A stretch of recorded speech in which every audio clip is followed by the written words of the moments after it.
All right, so check out our hero here. He just loses his mind with excitement. Our guy is literally sprinting towards the door, ready to take on the world.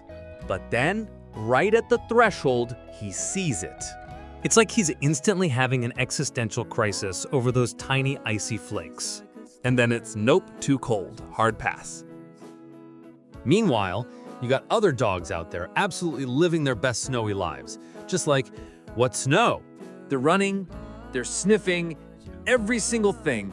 Just pure, unadulterated joy in this winter wonderland.